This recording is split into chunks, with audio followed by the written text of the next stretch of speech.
Hello दोस्तों, welcome back to my YouTube channel again. मेरे YouTube channel पे एक बार सभी का फिर से हार्दिक स्वागत है।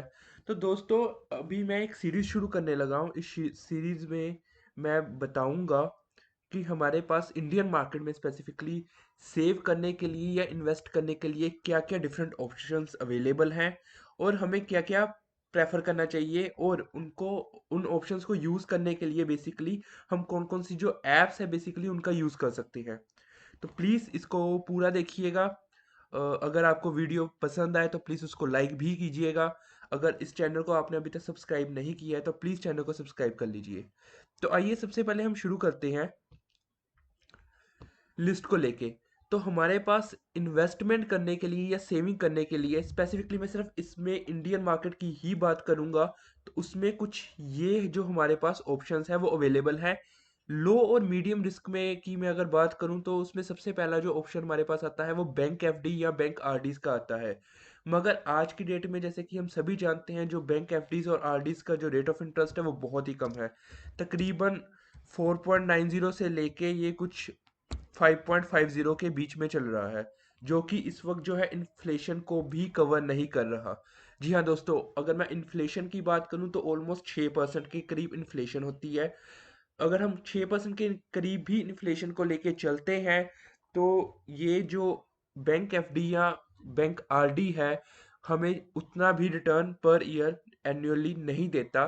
जिससे कि क्या होता है, जो हमारी मनी है उसकी वैल्यू कम होती जाती है। सपोज अगर हमारे पास आज की डेट में $100 हैं या $100 हैं, तो आगे जाके 1 साल बाद, आज से 1 साल बाद, इस $100 की जो वैल्यू है वो, या $100 की ये जो वैल्यू है वो $110 हो जाएगी। यानी कि जो चीज़ आज की डेट में 100 की मिलती है वो तब 110 में मिलेगी। अगर मैं 1 साल पहले की बात करूं तो जो चीज़ तब 100 में मिलती थी वो आज 110 की है। तो इसको हम इन्फ्लेशन कहते हैं दोस्तों। इस इन्फ्लेशन को हम बैंक एफडी या बैंक आरडी के साथ आज की डेट में बीट नहीं कर सकते। बट ये हमारे लिए एक ऑप्शन है जिसमें हम इन्वेस्ट कर सकते हैं या सेव कर सकते हैं। अगर मैं बात करूं बाहर के देशों की, तो बाहर तो और भी कम ज़्यादा, बहुत कम जो है रेट ऑफ इंटरेस्ट अवेलेबल है। बट अभी जो है इंडियन मार्केट का में भी पहले 7-8% का रेट ऑफ इंटरेस्ट था, जहां से ये कम होके 4.90 से लेके 5.50 तक हमें देखने को मिल जाता है। तो हमारे पास ये एक ऑप्शन है। अब हम कहाँ पे बैंक एफडी या बैंक आरडी खुलवा सकते हैं? हम किसी भी बैंक में जा सकते हैं, जहाँ पे भी हमारा सेविंग अकाउंट है हम वहाँ पे जाके ये ओपन करवा सकते हैं। सेकंड ऑप्शन गाइस, सेकंड बहुत इंपॉर्टेंट ऑप्शन है, और ये वन ऑफ द सिक्योर और one of the favourable options है। जो भी जितने भी मिडिल क्लास जो लोग हैं, जो सैलरीज पे हैं, तो उनके लिए सबसे बढ़िया जो है इन्वेस्टमेंट ऑप्शन है पब्लिक प्रोविडेंट फंड। तो पब्लिक प्रोविडेंट फंड गाइज आप किसी भी बैंक के साथ खोल सकते हैं या पोस्ट ऑफिस में ओपन करवा सकते हैं। इस वक्त जो पब्लिक प्रोविडेंट फंड का रेट ऑफ इंटरेस्ट है वो तकरीबन 7.10 के करीब है, जो कि ठीक है। आई I मीन मैं ज़्यादा अच्छा नहीं इसको भी बोल लूँगा, बट हाँ, अगर मैं अर्लियर की कंपैरिजन करूँ तो पहले ये 8.5 से 9% के करीब होता था। अब ये वहाँ से भी कम हो चुका है और वहाँ से कम होके ये 7.10% है। मगर अभी भी ये काफ़ी अच्छा खासा ऑप्शन हमें देख सकते हैं। इसको ओपन करवाने के लिए कुछ ज़्यादा हैसल नहीं करना पड़ता। सपोज आपका किसी बैंक में अकाउंट है, आप वही बैंक में जा सकते हैं और वहाँ पे बोल सकते हैं कि मेरा पब्लिक प्रोविडेंट फंड अकाउंट जो है, पीपीएफ अकाउंट भी इसको बोलते हैं, वो ओपन कर दें, तो वो ओपन करके आपको दे सकते हैं। अब जब भी कोई पीपीएफ अकाउंट आपका ओपन करेगा तो इसमें कुछ चीज़ें जो है वो देखने वाली होती हैं। क्या? सबसे पहले तो जो पीपीएफ अकाउंट है उसमें आपको 80C के अंदर 1.5 लाख तक की एग्जेम्पशन भी मिलती है गवर्नमेंट की तरफ से आपके इनकम टैक्स में। और उसके साथ साथ जो आपका पीपीएफ है इसमें लॉकिंग पीरियड भी है। जी हाँ गाइज, ये 15 साल तक का अकाउंट खुलता है और इसमें पहले 5 साल का जो है वो लॉकिंग पीरियड अवेलेबल होता है। 5 साल के बाद आप कुछ अमाउंट जो है इसमें से निकाल सकते हैं, और इवन 6 साल के बाद कुछ निकाल सकते हैं। तो ये बढ़ती जाती है। इवन 5 साल के बाद अगर आप इसके अगेंस्ट लोन लेना चाहते हैं तो वो भी प्रोविजन आपको मिल जाता है। तो आज इस वीडियो में हम जो है ज़्यादा गौर करेंगे पीपीएफ के बारे में। मेरी नेक्स्ट वीडियोस में हम नेक्स्ट चीज़ों के बारे में भी देखेंगे और बात करेंगे। तो आइए सबसे पहले स्टार्ट करते हैं पीपीएफ अकाउंट। तो पीपीएफ अकाउंट जो है खोलना बहुत इजी है। अगेन मैंने आपको जैसे बता दिया, आप कहीं पे भी जाएंगे तो आप उनको बोल देंगे, तो वो आपका जिस भी बैंक अकाउंट में आपका सेविंग अकाउंट ऑलरेडी चल रहा है या सैलरी अकाउंट जहाँ पे चल रहा है, वहाँ पे भी पीपीएफ अकाउंट खोल सकते हैं। तो सपोज मैं एसबीआई की जो साइट है वहाँ से ही ले लेता हूँ कि उन्होंने क्या बताया हुआ है, उसको हम डिस्कस करते हैं। तो सबसे पहले तो जो है कि इसमें जो मिनिमम इन्वेस्टमेंट है वो 500 की होनी चाहिए, और मैक्सिमम जो इन्वेस्टमेंट है 1.5 लाख तक की हो सकती है ईयरली बेसिस पे। ईयरली बेसिस यानी कि इस साल जैसे फाइनेंशियल ईयर फ्रॉम 1 अप्रैल से लेके 31 मार्च तक का जो फाइनेंशियल ईयर होता है, उसमें आप 1.5 लाख जो है मैक्सिमम इसमें डिपॉजिट करवा सकते हैं। जो इसकी ओरिजिनल ड्यूरेशन होती है वो 15 ईयर्स की होती है, मगर उसके बाद हम 2 बार इसको 5 5 ईयर्स के लिए एक्सटेंड करवा सकते हैं। गाइज ये एक बहुत ही इंपॉर्टेंट पॉइंट बन जाता है। क्यों? क्योंकि अगर हम फाइनेंशियली बात करें तो आगे जाके इस चीज़ का हमें बहुत ज़्यादा फायदा होता है। ये मैं आपको एक्सेल शीट में भी करके बताऊंगा कि क्यों इसका बेनिफिट जो है आफ्टर 15 ईयर्स बहुत ज़्यादा बढ़ जाता है। इवन इतना बढ़ जाता है गाइस कि ये आपकी एक अच्छी खासे जो है म्यूचुअल फंड को भी बीट कर सकती है। जी हाँ गाइस, ये अच्छे खासे म्यूचुअल फंड को बीट कर सकती है। क्यों? क्योंकि जो इसकी इनकम है या इसकी इनकम पे जो भी जनरेटेड हुआ पड़ा है आपका बेनिफिट, जो भी है आपका आरओआई, वो सारा टैक्स फ्री है गाइस। क्योंकि ये जो है 1.5 लाख तक की जो इनकी इन्वेस्टमेंट है ये एटीसी के अंडर भी कवर्ड है। अगर मैं कुछ अगली बातें बता दूं तो ये मैं ऑलरेडी पॉइंट कवर कर ही चुका हूँ। जो रेट ऑफ इंटरेस्ट है उसका वो 7.10% है, अब चल रहा है। पहले इसका जो रेट ऑफ इंटरेस्ट था वो ज़्यादा होता था। इसमें हम लोन और विड्रॉल भी ले सकते हैं, but after certain period of time 5 या 6 साल के बाद हम इस पे लोन ले सकते हैं, या इसमें से कुछ जो अमाउंट है वो भी विड्रॉ कर सकते हैं। इसमें नॉमिनेशन की फैसिलिटीज अवेलेबल है। क्यों? क्योंकि ये सिर्फ एक सिंगल पर्सन के नेम पे अकाउंट आप करवा सकते हैं। सपोज मैं जो है सिर्फ अपने नाम पे ये पीपीएफ का अकाउंट खुलवा सकता हूँ, इसमें कोई भी मैं जॉइंट पार्टनर नहीं रख सकता। इस वजह से इसमें नॉमिनेशन की जो है वो ज़रूरत होती है। तो आप भी अपना नॉमिनी ज़रूर बनवाएं या उसको ज़रूर रजिस्टर करवाएं जब भी आप अपना पीपीएफ अकाउंट खोलें। अगेन गाइज मैं इसमें इस वीडियो में एक डिस्क्लेमर भी देना चाहता हूँ कि ये जो वीडियो है ये बिल्कुल एजुकेशनल पर्पसेस के लिए है, इनमें कुछ फाइनेंशियल एडवाइस नहीं है। तो अगर आप कुछ भी फाइनेंशियली प्लान कर रहे हैं इन्वेस्ट करने की, तो प्लीज़ मेरी वीडियोस देखने के बाद आप अपने जो फाइनेंशियल एडवाइज़र हैं उनके साथ भी कंसल्ट करें। इसको एज ए एडवाइस मत समझिए, क्योंकि ये सिर्फ एक एजुकेशनल पर्पसेस के लिए ही वीडियो है। अब गाइज मैं बात करूँ पीपीएफ को कैलकुलेट करने की, तो यहाँ पे हम सिंपली जाते हैं और पीपीएफ कैलकुलेटर ओपन कर लेते हैं। ओके, grow.in में हम आ गए।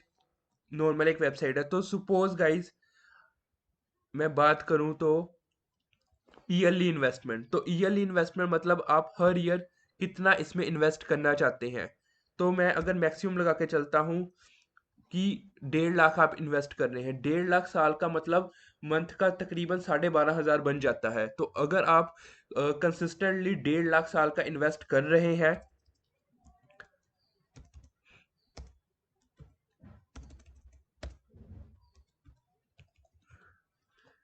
कितने टाइम पीरियड के लिए, तो 15 ईयर्स का गाइस जो इनका टाइम पीरियड है वो बाय डिफॉल्ट होता है। तो हम इसको 2 बार, मैंने जैसे आपको बताया, 5 5 साल के लिए बढ़ा भी सकते हैं।